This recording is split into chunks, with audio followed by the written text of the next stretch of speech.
Amén.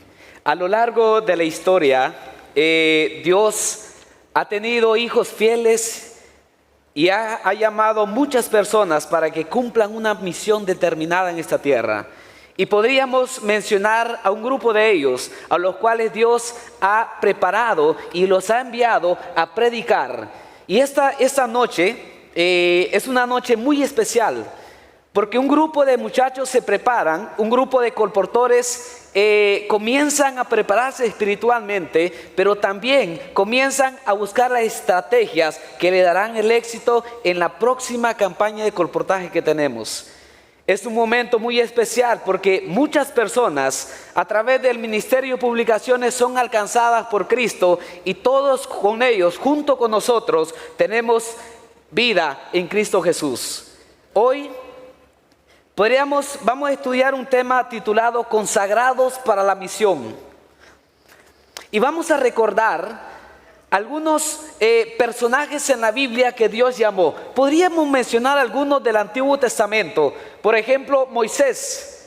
Cuando el Señor llamó a Moisés, estaba escribiendo el Salmo 90 que dice: escasamente los días del hombre son 70, si mucho, dice ahí, son 90. Y el Señor llega y le dice: ¿cómo que te piensas morir, Moisés? La misión todavía no ha iniciado. Y el Señor lo llamó a los 80 años y lo envió a predicar. ¿Es así o no es así?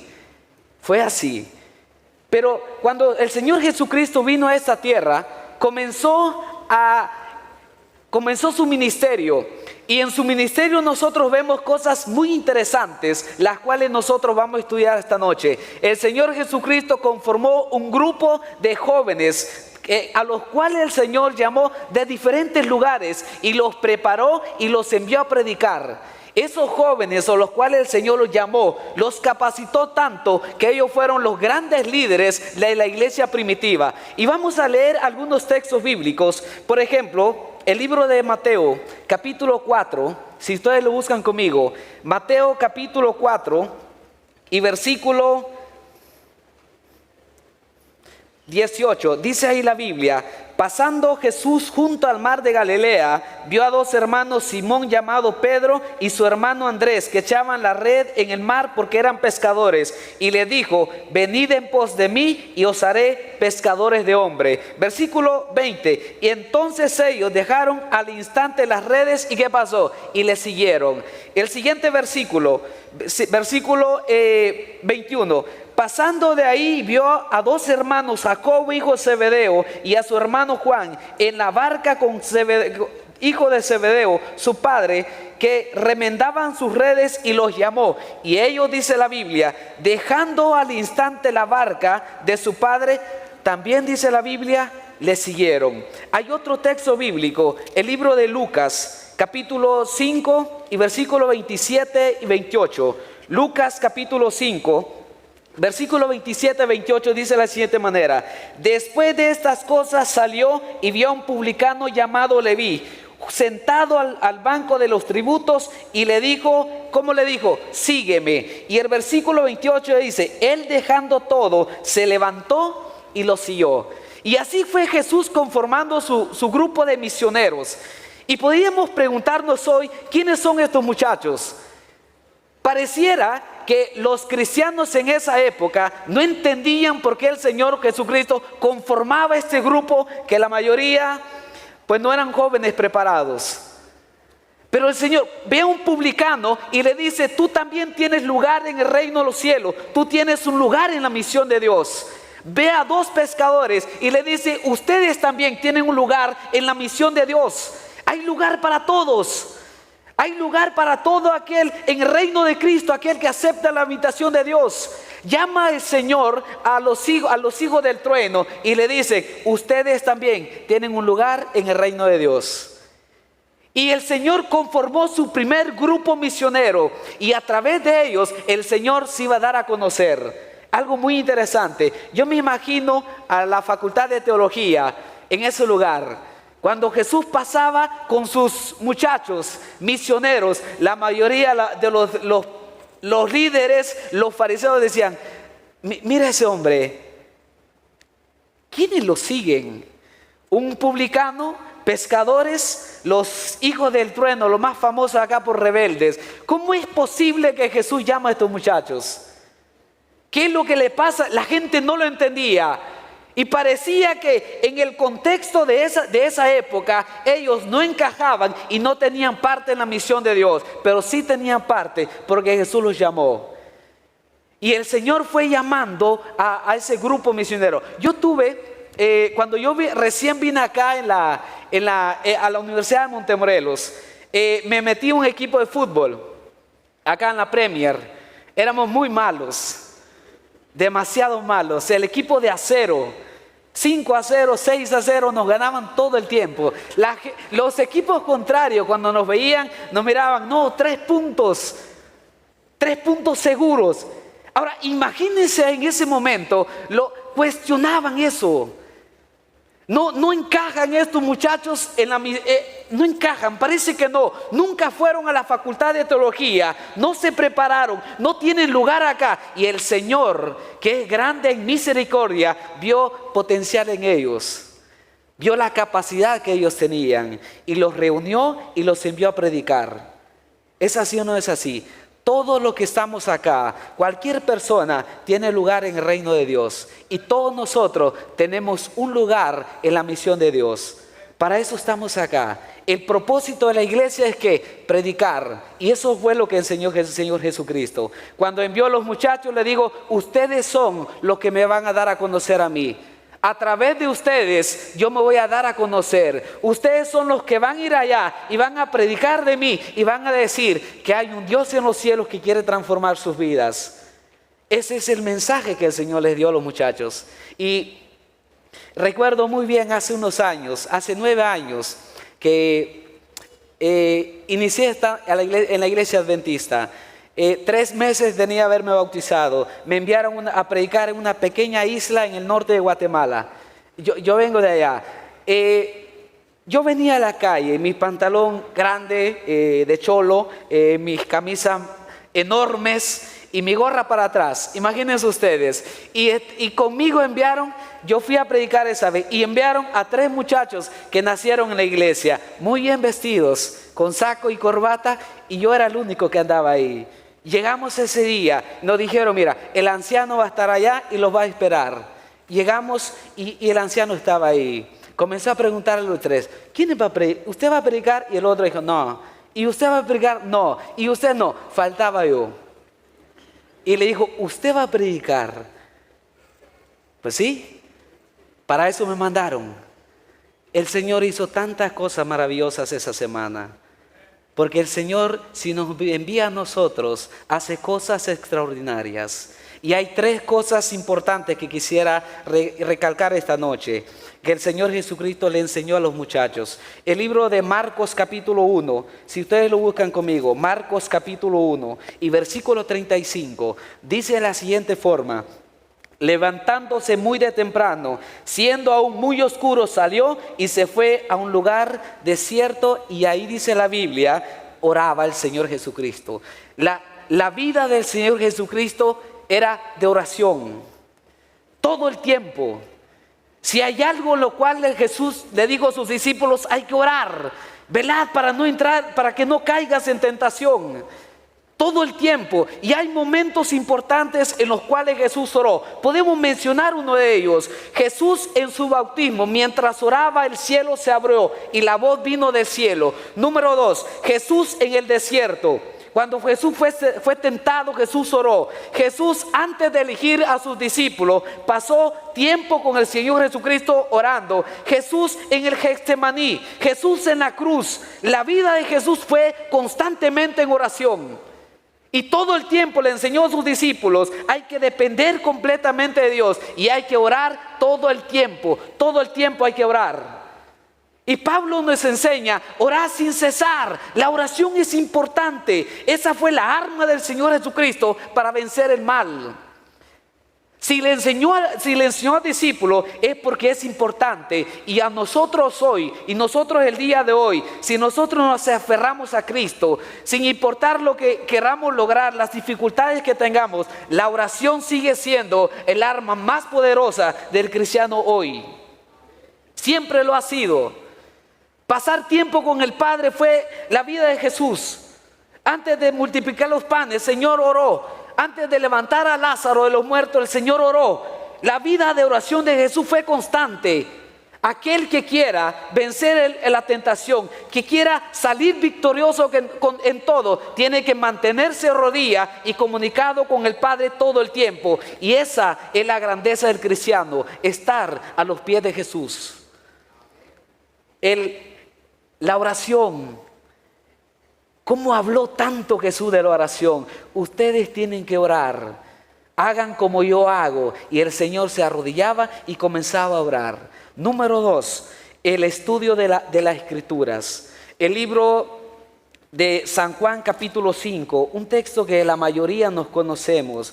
San Juan capítulo 5 y versículo 39, dice así: escudriñad las Escrituras, porque a vosotros parece que en ellas tenéis vida eterna. Ellas son las que dan testimonio de mí. El estudio de la Biblia. Una hermana llamada doña Teresa, recuerdo que se llamaba hermana Teresa, en algún rincón de Centroamérica, en cierta ocasión la hermana se enfermó. Y llamó a sus 4 muchachos, hijos que vivían cerca, y le dijo: me he enfermado y quedado mal de la vista, así que vamos a hacer un programa para que yo siga leyendo mi Biblia. Los muchachos, los hijos preguntaron: ¿qué es lo que vamos a hacer? La hermana Teresa le dijo: miren, todos los días van a venir, uno de ustedes va a venir cada día a leerme un salmo todos los días.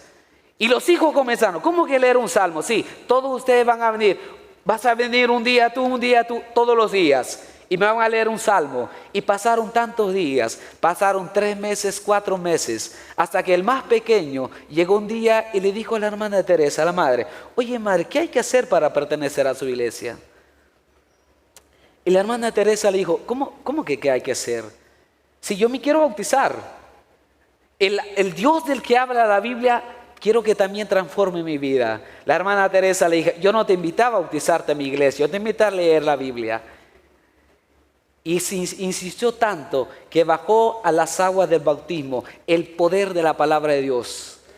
Pasar tiempo con la Escritura, leyendo todo el tiempo. Y todas las noches, a veces todas las noches, fin de semana, yo tengo que arrodillarme ante el Padre y pedirle perdón al Señor y decirle: Señor, he pasado tanto tiempo en esta cosa, tiempo que debería estar invirtiendo en tu palabra, meditando en las Escrituras. A todos nos ha pasado, a todos siempre nos pasa.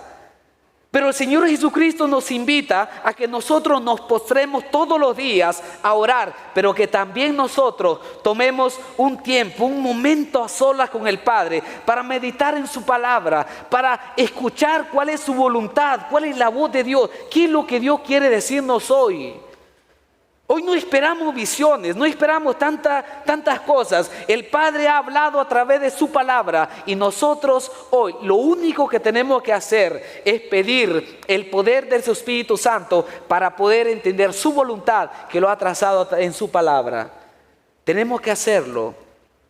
La única alternativa que nosotros tenemos en este mundo, aquellos que quieran ir al reino de los cielos, aquellos que quieran tener parte con Jesús, la única alternativa es pasar tiempo con Jesús en oración y poder meditar en su palabra. No sé cuánto tiempo dedicamos el día de hoy, pero el Señor nos invita para hacer eso. Y hay momentos muy importantes. San Juan capítulo 17, versículo 17, dijo: santifícanos en tu palabra es verdad. Si nosotros también vemos ahí, camino a Emaús, los 2 discípulos que iban, Jesús le dice: ¿acaso no era necesario que se cumpliera esto? ¿Qué dicen las Escrituras? Y nosotros vemos en el Antiguo Testamento, a lo largo de la historia, Dios ha invitado a su pueblo a que haga suya la Escritura, la Biblia, a que lea, que medite en ella. Y podemos también nosotros ver el testimonio de la Biblia. cosas maravillosas que ha hecho a lo largo de la historia en la vida de ciertas personas. La oración, el estudio de la Biblia fueron cosas importantes, las cuales Jesús le enseñó a sus discípulos. Y le digo, antes de que ustedes vayan a predicar lo que yo les voy a enseñar, ustedes tienen que depender de mí a través de la oración y a través del estudio de la Biblia. ¿Les costó mucho a los discípulos, verdad que sí?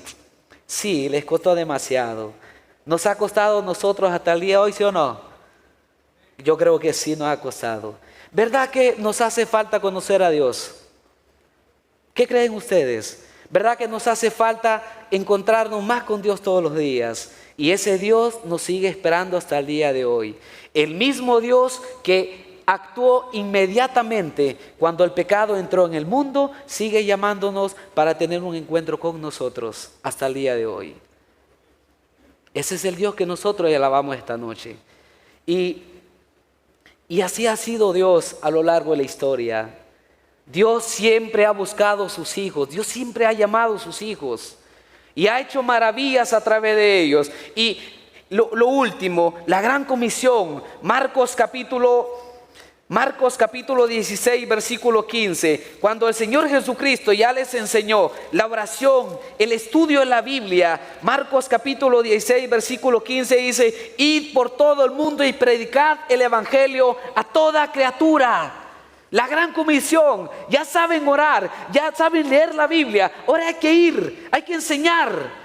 Hay que ir a enseñar lo que nosotros aprendimos de acá, dar a conocer el mensaje de salvación. Hay tanta gente esperando allá afuera escuchar de Jesús. Y hay tanta gente hoy muriendo sin conocer a Jesús. Y nosotros muy tranquilos. Hay tantas personas alrededor de aquí a la universidad que muere sin conocer al Señor. ¡Qué pecado! ¡Qué maldad nosotros! Y es el mensaje que nos ha enviado a predicar el Señor Jesucristo. Hace unos años, ya vamos contra el tiempo. Hace unos años, yo recuerdo muy bien que hace 9 años me bauticé en la iglesia adventista. Cuando yo me bauticé, le comentaba a algunos muchachos, comencé a estudiar y el Señor me dijo, métete a estudiar. Me metí a estudiar desde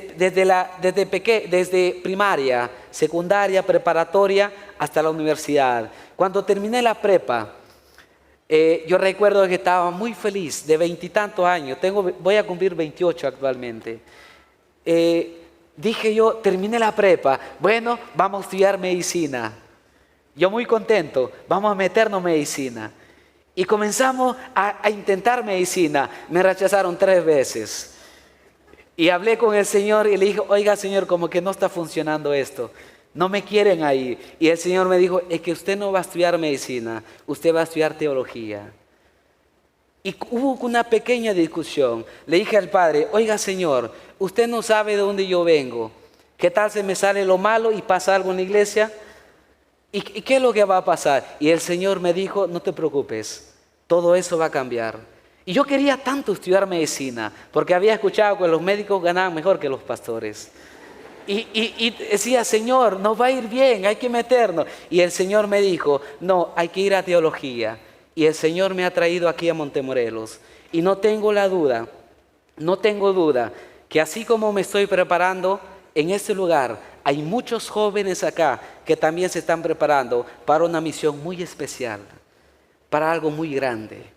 Y yo sé que en nuestro medio hay muchos jóvenes que se dedican tanto a la oración, fieles a Dios, que se dedican tanto a su palabra. Y hay tantos muchachos acá consagrados que nos hace falta solo ir y predicar de ese Jesús que ha transformado nuestras vidas. Cuando un pecador es transformado, busca otro pecador, lo trae a Cristo para que también sea transformado por ese Dios que transforma a esa persona. Ese es el mensaje de salvación.